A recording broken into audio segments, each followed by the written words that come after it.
ഒരു മുദ്രാവാക്യം മതമാണ് മതമാണ് മതമാണ് പ്രശ്നം. പക്ഷെ അത് മിസ്കോട്ട് ചെയ്യപ്പെട്ടതാണ്. മതവിശ്വാസം അതാണ്. അതിൻ്റെ സന്ദർഭം മനസ്സിലാകും. ഈശ്വര വിശ്വാസം പ്രധാനമാണ് എന്ന് പറഞ്ഞതാണ്. അത് മാത്രമല്ല പറഞ്ഞത്, അധികാരം തിരിച്ചു പിടിക്കേണ്ടത് എന്തിനു വേണ്ടിയാണ് എന്നുകൂടി പറഞ്ഞിട്ടുണ്ട്. അതും പറഞ്ഞിട്ടുണ്ട്. അതിൻ്റെയും വീഡിയോ ഉണ്ട്. നിങ്ങളെ തെറ്റിദ്ധരിപ്പിക്കണ്ട. നിങ്ങൾ തെറ്റിദ്ധരിപ്പിക്കണ്ട. എന്റെ കൈവശം വീഡിയോ ഉണ്ടെന്നേ. ഇങ്ങനെ സംസാരിക്കുന്നവരും ഇപ്പം നിങ്ങളുടെ കൂട്ടത്തിൽ ഉണ്ടായിരിക്കുന്നു. അതെവിടത്തേക്കാണ് പോകുന്നത്? അതാണ് ശ്രദ്ധിക്കേണ്ടത്. KM ഷാജിയെ ന്യായീകരിക്കാൻ PK കുഞ്ഞാലിക്കുട്ടിയുടെ ശ്രമം. മുഖ്യമന്ത്രി KM ഷാജി നടത്തിയ പ്രസംഗത്തെ വിമർശിച്ചുകൊണ്ട് സംസാരിക്കുന്നതിനിടയിലാണ് KM ഷാജിയെ ന്യായീകരിച്ചുകൊണ്ട് PK കുഞ്ഞാലിക്കുട്ടി എഴുന്നേൽക്കുന്നത്. അപ്പോൾ തന്നെ എഴുന്നേറ്റു MP രാജേഷ്. എന്താണ് KM ഷാജി പറഞ്ഞത് എന്ന് വിശദീകരിച്ചു. അതിനുശേഷം മുഖ്യമന്ത്രി പറഞ്ഞ വാക്കുകളുണ്ട്. അതാണ് ക്ലാസിക്. കേൾക്കുക.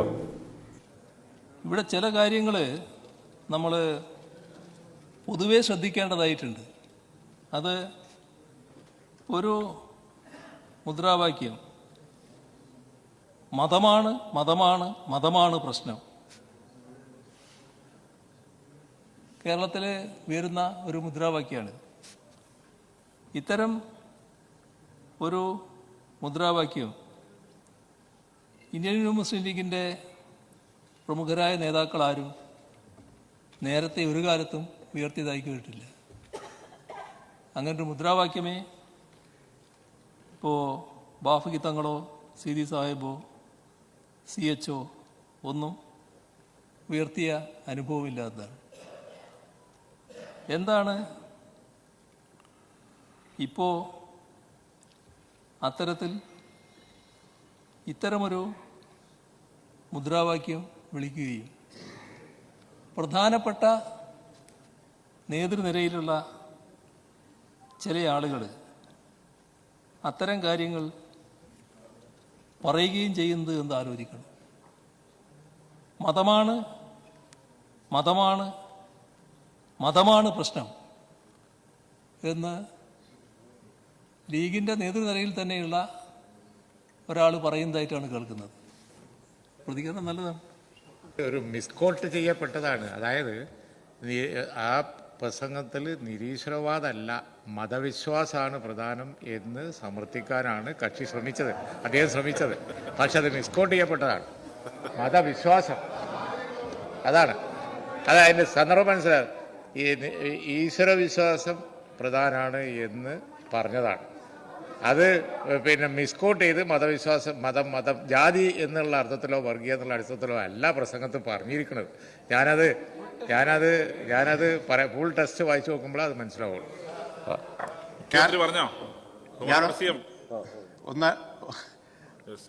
ഒന്ന് ഇടപെടുകയാണ്.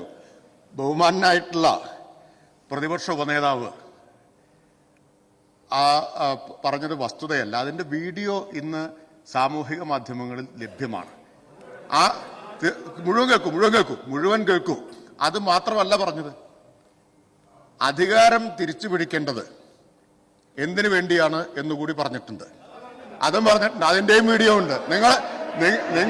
നിങ്ങളെ തെറ്റിദ്ധരിപ്പിക്കണ്ട. നിങ്ങൾ തെറ്റിദ്ധരിപ്പിക്കണ്ട. എന്റെ കൈവശം വീഡിയോ ഉണ്ടെന്നേ. എന്റെ കൈവശം വീഡിയോ ഉണ്ട്. എന്തിനു വേണ്ടിയാണ് എന്നും പറഞ്ഞിട്ടുണ്ട്. അപ്പൊ ബഹുമാനപ്പെട്ട മുഖ്യമന്ത്രി പറഞ്ഞത് ഇന്ന് സമൂഹത്തിൽ ലക്ഷക്കണക്കിന് ആളുകൾ കണ്ടു കഴിഞ്ഞൊരു വീഡിയോയാണ്. നിങ്ങൾ അസംബ്ലിയിൽ നിഷേധിച്ചത് കൊണ്ട് അത് യാഥാർത്ഥ്യമല്ലാതാവുന്നില്ല.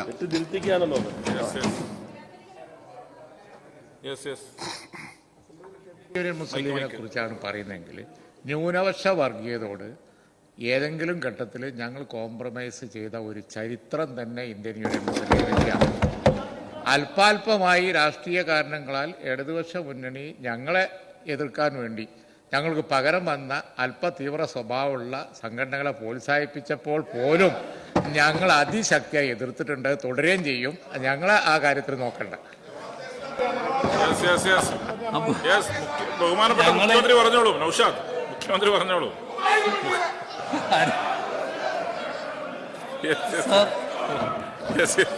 സർ, ഇവിടെ ബഹുമാനായ പ്രതിപക്ഷ ഉപനേതാവ് പറഞ്ഞ കാര്യം നമുക്ക് മുഖവിലക്കെടുക്കാം. പക്ഷേ നാട് അംഗീകരിക്കുന്ന യാഥാർത്ഥ്യം അതല്ല എന്നുള്ളത് നിങ്ങളും ഉൾക്കൊള്ളുന്നത് നല്ലതാണ്. കാരണം ഇതൊക്കെ തെളിവുകളായിട്ട് ഇപ്പോൾ പുറത്തു വന്ന കാര്യമാണ്. അദ്ദേഹത്തിൻ്റെ പ്രസംഗം അതേ രൂപത്തിൽ പുറത്തു വന്നിട്ടുണ്ട്. അത് ഈ പറഞ്ഞ തരത്തിലാണ്. അതിനോടൊപ്പം ബഹുമാനായ പാർലമെൻ്ററി കാര്യമന്ത്രി രേഖപ്പെടുത്തിയ ഭാഗങ്ങളും കൂടി കൂട്ടിച്ചേർക്കാവുന്നതാണ്. നിങ്ങൾക്ക് അല്പം വിഷമമുണ്ടാക്കുന്ന കാര്യമാണത്. നിങ്ങൾ പലരും ആ തരത്തിൽ സംസാരിക്കുന്നവരല്ല എന്ന് എനിക്ക് നല്ലതുപോലെ അറിയാം. പക്ഷേ ഇങ്ങനെ സംസാരിക്കുന്നവരും ഇപ്പം നിങ്ങളുടെ കൂട്ടത്തിൽ ഉണ്ടായിരിക്കുന്നു. അതെവിടത്തേക്കാണ് പോകുന്നത്? അതാണ് ശ്രദ്ധിക്കേണ്ടത്.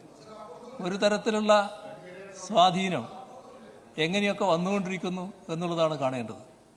ചില സ്വാധീനങ്ങൾ നിങ്ങളെ വല്ലാതെ വെട്ടിലാക്കുന്നു എന്നുള്ളത് കണ്ടുപോകണം. അത് തള്ളിപ്പറയാൻ കഴിഞ്ഞാൽ നല്ലതാണ്. ഇപ്പം നിങ്ങളത് പറഞ്ഞു, നല്ല കാര്യമാണ്.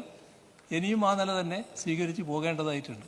ഞങ്ങൾ ഒരു കാലത്തും ഒരു വർഗീയതയോടും, അത് ഭൂരിപക്ഷമായാലും ന്യൂനപക്ഷമായാലും, ഒരു വർഗീയതയോടും വിട്ടുവീഴ്ചയില്ലാത്ത നിലപാടേ സ്വീകരിക്കും.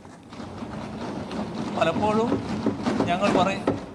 ഞങ്ങൾ പറയുന്നൊരു കാര്യമുണ്ട്, കുറച്ച് വോട്ടിനും 4 സീറ്റിനും വേണ്ടി ഈ വർഗീയ ശക്തികളെ പ്രീണിപ്പിക്കുക എന്ന രാഷ്ട്രീയ ചെറ്റത്തരം ഞങ്ങൾ കാണിക്കില്ല എന്ന്.